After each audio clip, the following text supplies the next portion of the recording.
자, 안녕하세요. 네.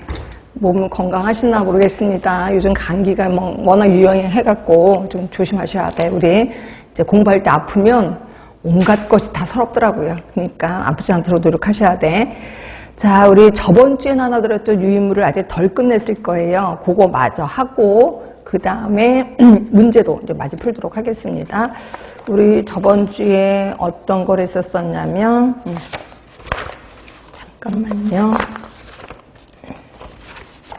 얼추 다 한 것 같기도 하는데, 잠깐만요.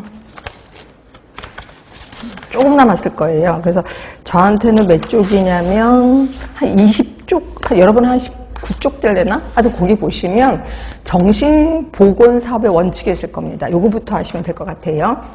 우리 정신보건의 원칙, 정신보건사업의 원칙은 우리 정신질환자는 막 그 병원에만 가둬둬야 돼, 뭐 이렇게 생각하는데 그건 아닌 건 아시죠? 그래서 제일 좋은 거는 집에서 케어하는 게 제일 좋아요. 그래서 지역 주민이 모두 합심을 해서, 그죠? 그래서 제일 좀 안 좋은 게 뭐냐면 우리 동네에서 정신질환자가 나타났어. 그럼 이 동네 분들이 다 책임이라는 거죠. 그 조그만 어린아이의 마음을 보다듬어 주지 못해서 정신질환까지 발생이 됐다. 이렇게 본다는 거죠. 그래서 이제 카플라인이라는 사람은 지역 주민에 대한 책임이라는 거예요. 정신질환자가 나타났다는 거는.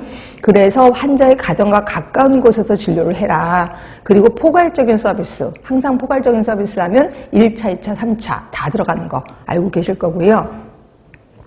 이러다 보니까 여러 전문 인력 간 팀 접근 들어가야 되겠다. 예, 그리고 6번 보세요. 지역 주민 참여하라는 거예요. 왜? 지역 주민이 책임이니까 지역 주민이 참여하라는 거고, 예, 8번째 보시면 당연히 예방에 신경 쓰는 거고, 10번 보세요.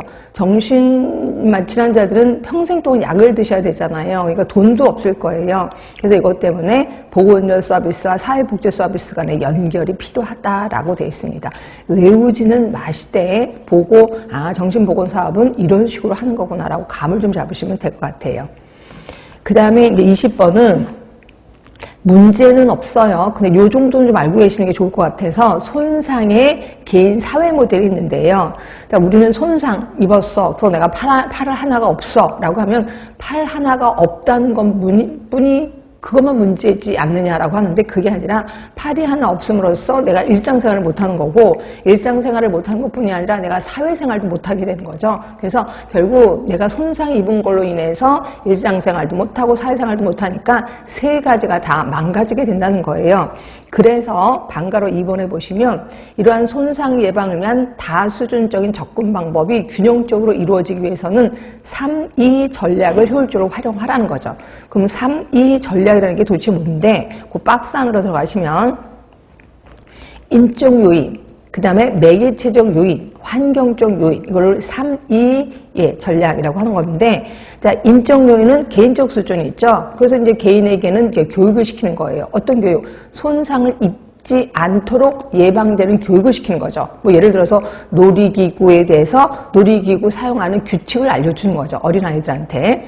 그 다음에 이제 매개체적 요인은 요거는 이제 지역사회 수준, 조직 수준으로 접근을 해 들어가야 되는 건데 규제를 강화해요. 결국 놀이기구의 안전시설을 강화하는 거죠. 그죠? 그리고 공학적 개선하는 거고. 그 다음에 환경적 요인, 이것도 역시 지역사회 수준, 조직 수준으로 들어가는 건데 안전한 놀이터 환경, 또 놀이터 감독자를 보유하는 것, 뭐 이런 식으로 좀 하면 손상을 덜 입게 된다라고 본다는 거죠. 그래서 이 중에서 많은 시험 문제가 나온다면 3-2 전략에 대해서 좀 기억을 해주시는 게 좋을 것 같아서 한번 본 거고, 이런 것들은 한번 보고 그냥 슬쩍 넘어가시면 돼. 외우라는 건 아니고요.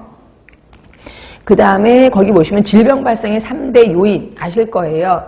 요게 요즘 뜨고 있는 문제인데, 우리 질병이 일어나려면 우리 생태학적 모형 기억하시죠? 환경이 있고 병원체가 있고 그 다음에 여기 숙주가 있잖아요. 그러면 도대체 어떤 병원체 안에는 뭐가 들어가는데, 숙주 안에는 뭐가 들어가는데, 환경 안에 뭐가 들어가는데, 그 세부 사항에 대해서 요즘 시험 문제 좀 나오거든요. 그래서 이걸 좀 정리했는데, 자, 동그라미 1번은 보세요. 물리적인 요인. 외상을 유발시킬 수 있는 여러 가지 기계적 힘, 고온, 한내, 이런 것들이 물리적 요인. 자, 화학적 요인. 화학적 요인에는 외인성 요인이 있고 내인성 요인이 있답니다. 그리고 영양 요인. 영양 요인은 그러니까 영양이 과잉됐어. 영양이 결핍됐어. 이건 영양 요인이면 숙주 아니야? 라고 생각이 드는데, 또 보세요. 거기 심리적 요인도 있어요. 심리적 요인 하면 스트레스, 사회적 격리, 사회적 지지, 이런 것들이거든요. 그럼 여러분들은 영양 요인, 심리적 요인 하면 이건 숙주 아니에요?